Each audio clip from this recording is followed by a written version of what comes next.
Welcome to UCC. आज हम discuss करने वाले हैं बायोलॉजी के सेकंड पार्ट की। जैसा कि मैंने आपको पिछले वीडियो में बताया था कि हम लोग बायोलॉजी के बारे में पढ़ने वाले हैं। ये बायोलॉजी जो है ये आपके स्कूल सब्जेक्ट के लिए और इसके अलावा आपके कॉम्पिटिटिव एग्जाम्स दोनों में हेल्प करने वाला है। इसकी फर्स्ट पार्ट हम लोग बना चुके हैं, उसे देखने के लिए आप लोग आई बटन पे जा सकते हैं। सेकेंड पार्ट में हम आगे बायोलॉजी को कंटिन्यू करेंगे। फर्स्ट पार्ट में मैंने आपको बायोलॉजी के हिस्ट्री के बारे में बता दिया था। इसके अलावा मैंने ये भी बताया था कि बायोलॉजी के फादर कौन है। इसके अलावा मैंने ये भी बताया था कि कब एक मशीन जिसे क्रिस्पोग्राफ कहा जाता है उसकी जब खोज हुई थी, तो उसके बाद बायोलॉजी को दो हिस्सों में बांट दिया गया था जिसे जूलॉजी और बॉटनी कहा गया था। ये सारी चीजें हमने फर्स्ट वीडियो में क्लियर की हैं। अगर आपको इसके बारे में और डिटेल स्टडी करनी है तो आप लोग इससे पीछे वाली वीडियो को देख सकते हैं। इस वीडियो में हम लोग उसके आगे बात करने वाले हैं जिसे हम सेल्स सेल्फ रिकवरी कहते हैं। अब पूछेंगे कि सर ये होता क्या है। आपने सुना होगा कि हम लोगों को चोट लगता है तो हमारे सेल्स क्या हो जाते हैं, डैमेज हो जाते हैं। ये आपने सुना है। हमारी बॉडी में जितने भी प्रॉब्लम्स होती हैं वो ठीक कैसे होती हैं? क्या उन्हें कोई डॉक्टर आके ठीक करता है? नहीं। हमारी बॉडी में जितनी भी प्रॉब्लम्स होती हैं वो खुद ही ठीक होती हैं, उसके लिए किसी भी डॉक्टर को आने की जरूरत नहीं पड़ती। यानी हमारे बॉडी के सेल्स में क्या पाया जाता है, सेल्फ रिकवरी पाया जाता है। यानी हमारे जो सेल्स है ये अपने आप को रिकवर कर लेते हैं, ये अपने आप को ठीक कर लेते हैं। जब भी आपको क्या लगता है, कोई चोट लगता है, या जैसे मान लीजिए ये मेरा हैंड है, मैं इसमें मार रहा हूं, तो इसका मतलब ये है कि इस टाइम यहाँ के सेल्स क्या हो गए, डैमेज हो गए। और ये सेल्स जो है अपने आप न्यू सेल्स को जनरेट कर लेते हैं। इसी को कहते हैं सेल्स रिकवरी। तो आज हम लोग किसके बारे में पढ़ने वाले हैं, सेल्स रिकवरी के बारे में। अब आपको सेल्स रिकवरी का मतलब समझ में आ गया होगा। सेल्फ रिकवरी का सीधा सा मतलब ये होता है कि सेल्स जो है वो अपने आप को खुद रिकवर करती है। आप बात समझ गए। सेल्स रिकवरी जो है, अब हम ह्यूमन के बारे में पढ़ रहे थे। मैंने बताया था कि ह्यूमन के अंदर सेल्स पाए जाते हैं, फिर उसके बाद टिश्यू बनता है, टिश्यू से ऑर्गन बनते हैं। जब बहुत सारे ऑर्गन ऐड होते हैं तो ऑर्गन सिस्टम बनता है। जब पूरा ऑर्गन सिस्टम ऐड होता है तो हमारी पूरी बॉडी बनते हैं। तो हम आज किसके बारे में, उसी सेल्स के सेल्स रिकवरी के बारे में बात करेंगे कि सेल्स रिकवरी होता कैसे है, सबसे ज्यादा सेल्स रिकवरी कहाँ होता है, सबसे कम सेल्स रिकवरी कहाँ होता है। तो जैसा कि आप देख पा रहे होंगे कि सबसे ज्यादा जो सेल्फ रिकवरी पावर है वो ह्यूमन के किस में पाई जाती है, लीवर में पाई जाती है। किस में पाई जाती है, लीवर में पाई जाती है। अब आप पूछेंगे कि सर इसका मतलब क्या है, आम भाषा में इसे समझाइए। तो आम भाषा में ये कहना चाहते हैं कि अगर आपके लीवर में किसी भी तरह की समस्या आती है तो सबसे जल्दी अगर आपके शरीर का कोई भी भाग ठीक होता है तो वो एकमात्र लीवर है। यानी लीवर एक ऐसा पार्ट है जिसमें सबसे हाई सेल्फ रिकवरी होती है। अगर आपके लीवर में कोई समस्या आती है तो वो बहुत जल्दी ठीक हो जाती है। कई लोगों का तो ये कहना है कि अगर आपको कोई मारने आ रहा है तो आप अपना लीवर आगे कर सकते हैं कि सर आप इसमें चाकू मार दीजिए। उससे क्या होगा कि आप ऐसे लेके डॉक्टर के पास जा सकते हैं और सेल यानी अगर आपके लीवर में चाकू लगा है तो आपके मरने की संभावना कम होगी। इससे ये पता लगता है कि सबसे ज्यादा सेल्फ रिकवरी की पावर किसमें होती है, लीवर में होती है। सबसे ज्यादा सेल्फ रिकवरी की पावर किसमें, लीवर में। सबसे ज्यादा सेल्फ रिकवरी की पावर लीवर में। सर आपने ये तो बता दिया कि सबसे ज्यादा सेल्फ रिकवरी किसमें होता है, लीवर में होता है। क्या आप ये बताएंगे कि सबसे कम सेल्फ रिकवरी ह्यूमन में किसमें होता है? तो आपको दिख रहा होगा कि lowest rate of self recovery, ये सबसे कम किसमें होता है, ब्रेन में। सबसे कम किसमें होता है, ब्रेन में। अब आप पूछेंगे कि सर ब्रेन में अगर सबसे कम सेल्फ रिकवरी होता है तो आप ये कहना चाहते हैं कि अगर ब्रेन में कोई समस्या हो गई तो वो ठीक नहीं हो सकती? हाँ जी, हम यही कहना चाहते हैं। पूरे ह्यूमन बॉडी में ब्रेन एक ऐसा पार्ट है जिसमें सबसे कम सेल्फ रिकवरी होता है सेल्स का।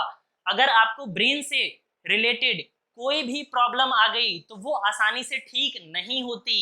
इवन लगभग ना के बराबर सेल्फ रिकवरी होता है इसमें। सबसे कम सेल्फ रिकवरी किसमें होता है, ब्रेन में। सबसे कम किसमें, ब्रेन में। आप पूछेंगे कि सर ब्रेन में, लेकिन ब्रेन तो न्यूक्लियस सेल्स का बना होता है। तो सबसे कम सेल्फ रिकवरी जो है वो किसमें होती है, न्यूक्लियस सेल्स में। सबसे कम सेल्फ रिकवरी किसमें होती है, न्यूक्लियस सेल्स में। तो आपको सेल्फ रिकवरी समझ आ गया होगा, आई होप। सबसे ज्यादा लीवर में, सबसे कम ब्रेन जिस सेल्स से बना होता है उस सेल्स में। इसके बाद हम लोग बात करेंगे प्लाज्मा मेम्ब्रेन के बारे में। अब आप पूछेंगे कि सर प्लाज्मा मेम्ब्रेन क्या होता है।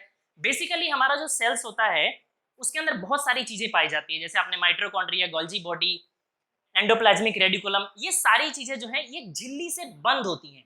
किससे बंद होती हैं, एक झिल्ली से बंद होती है। यानी उनके ऊपर एक प्रोटेक्शन लेयर होता है। उसी प्रोटेक्शन लेयर को हम लोग क्या कहते हैं, प्लाज्मा मेम्ब्रेन। क्या कहते हैं, प्लाज्मा मेम्ब्रेन। हिंदी में भी इसे प्लाज्मा मेम्ब्रेन ही कहा जाता है। ये समस्या है कि हमारे यहाँ हिंदी में भी इंग्लिश वाला ही नाम है, हिंदी में भी इसे क्या कहा जाता है, प्लाज्मा मेम्ब्रेन कहा जाता है। एक और साइंटिफिक भाषा है प्लाज्मा मेम्ब्रेन को जानने के लिए जिसे आम भाषा में सेल मेम्ब्रेन भी कहा जाता है। मेम्ब्रेन मतलब झिल्ली और सेल्स मतलब आपको पता ही है कोशिका। तो कोशिका के ऊपर जो झिल्ली होती है उसको क्या कहा जाता है? सेल मेम्ब्रेन कहा जाता है। कोशिका के ऊपर जो झिल्ली होती है यानी सेल्स के ऊपर जो लेयर होता है उसको क्या कहते हैं? प्लाज्मा मेम्ब्रेन कहते हैं। अब आप मेरे से पूछेंगे कि सर ये बताइए कि ये प्लाज्मा मेम्ब्रेन जो है ये किस में पाया जाता है? तो मैं आपको बता दूं कि प्लाज्मा मेम्ब्रेन सब में पाया जाता है।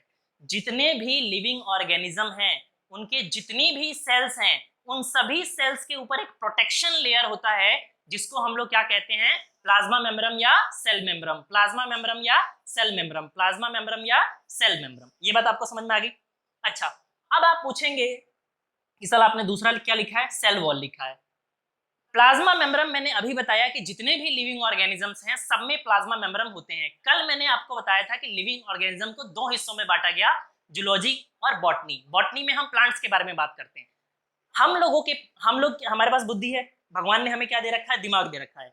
तो बाहरी एटमोस्फेयर से बचने के लिए हम लोग कपड़े भी पहन सकते हैं, बहुत सारी चीजें करते हैं, घर में बंद रहते हैं, बहुत ठंडी लग रही है, एसी जब बहुत गर्मी का टाइम होता है तो हम लोग एसी का यूज करते हैं। लेकिन हमारे साथ ही पेड़ पौधे हैं, वो भी एक लिविंग ऑर्गेनिज्म है, लेकिन उनके पास ऐसे प्रोटेक्शन की कोई खास लेयर नहीं होती। तो भगवान ने उन्हें एक स्पेशल लेयर दिया जिसे हम लोग क्या बोलते हैं? Cell wall. क्या बोलते हैं? Cell wall.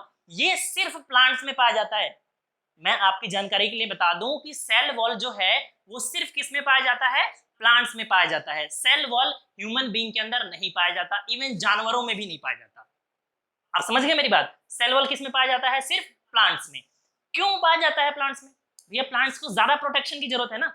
आप लोग प्लांट्स के साथ खिलवाड़ करते हैं। देखिए जैसे कोई कोई घूमते हुए जा रहा है, उसने ऐसे पेड़ पे लात मार दिया, कोई बात करते हुए जा रहा है, उसने पेड़ की टहनी तोड़ दी, उसके पास आवाज नहीं है, वो नहीं बोल सकता है, इसीलिए गॉड ने उसे एक स्पेशल, उसे क्या दिया? एक स्पेशल प्रोटेक्शन दिया, जिसे हम लोग आम भाषा में क्या कहते हैं? सेल वॉल कहते हैं। तो आपको तीन चीजें आज समझ में आ गई होंगी। सेल्फ रिकवरी क्या होती है सेल्स के अंदर, इसके अलावा आपको ये भी समझ में आ गया होगा कि सबसे कम सेल्फ रिकवरी किसमें होता है, सबसे ज्यादा सेल्फ रिकवरी किसमें होता है, प्लाज्मा मेम्ब्रेन या सेल मेम्ब्रेन किसे कहते हैं, ये आपको समझ में आ गया होगा। इसके बाद हम लोग बात करने वाले हैं पार्ट्स ऑफ सेल्स की। वैसे तो बहुत सारे पार्ट्स होते हैं, हम इसे अलग अलग वीडियो में कवर करेंगे। आज की वीडियो में सबसे इंपॉर्टेंट पार्ट जो है वो माइटोकॉन्ड्रिया है। सबसे इंपॉर्टेंट पार्ट क्या है? माइटोकॉन्ड्रिया। हमारा जो सेल्स होता है उस सेल्स का सबसे इंपॉर्टेंट पार्ट क्या है? माइटोकॉन्ड्रिया है। तो आज हम लोग थोड़ा सा माइटोकॉन्ड्रिया के बारे में बात करेंगे। माइटोकॉन्ड्रिया को पावर हाउस ऑफ सेल्स भी कहा जाता है। क्या कहा जाता है? माइटोकॉन्ड्रिया को पावर हाउस ऑफ सेल्स भी कहा जाता है। अब सर आप मेरे से एक बात पूछेंगे कि पावर हाउस कहते किसे हैं? पावर हाउस एक ऐसा प्लेस होता है जो अपने पास एनर्जी को स्टोर करके रखता है। जो क्या करता है? अपने पास एनर्जी को स्टोर करके रखता है। इसी तरीके से हमारे सेल्स के अंतर्गत माइटोकॉन्ड्रिया जो है वो क्या करती है? अपने अंदर एनर्जी को स्टोर करके रखती है।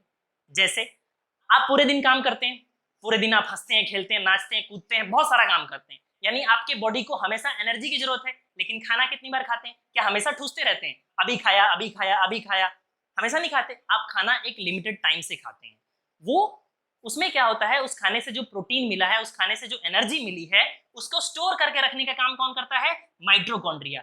माइटोकॉन्ड्रिया जो है हमारे बॉडी के अंतर्गत एनर्जी को स्टोर करके रखता है, ताकि जब हमें जरूरत पड़े तब वो हमें क्या प्रोवाइड करे? एनर्जी प्रोवाइड करे। ये बात आपको समझ में आ गई? नहीं समझ में आई तो इसके लिए एक एग्जांपल देखते हैं। मैं अभी आपको क्या कर रहा हूं बताइए? मैं अभी आपको पढ़ा रहा हूं, लेकिन क्या मैं कोई फिजिकली बहुत मेहनत वाला काम कर रहा हूं? नहीं कर रहा हूं। मेरे को अभी सबसे ज्यादा एनर्जी की जरूरत कहां पे है? मेरे मुंह में, मेरे हैंड्स चल रहे हैं, लेकिन क्या मैं कोई डंबल उठा रहा हूं? नहीं उठा रहा। तो इस समय मेरा माइटोकॉन्ड्रिया जो है वो ज्यादा एनर्जी किसको दे रहा है? मेरे माउथ को, मेरे हैंड्स को, तभी तो मैं बोल पा रहा हूं ना। लेकिन और जगह पे जो माइटोकॉन्ड्रिया हैं वो एनर्जी को स्टोर करके रखते हैं, ताकि जब हमें एनर्जी की रिक्वायरमेंट पड़े तो वो उस एनर्जी को क्या करेंगे? फुलफिल करेंगे। तो अब आप ये पूछेंगे कि सर हमारे सेल्स का ऐसा कौन सा पार्ट है जो एनर्जी को स्टोर करके रखने का काम करता है, इमरजेंसी के टाइम में एनर्जी प्रोवाइड करता है? तो वो कौन सा है? माइटोकॉन्ड्रिया। वो कौन सा है?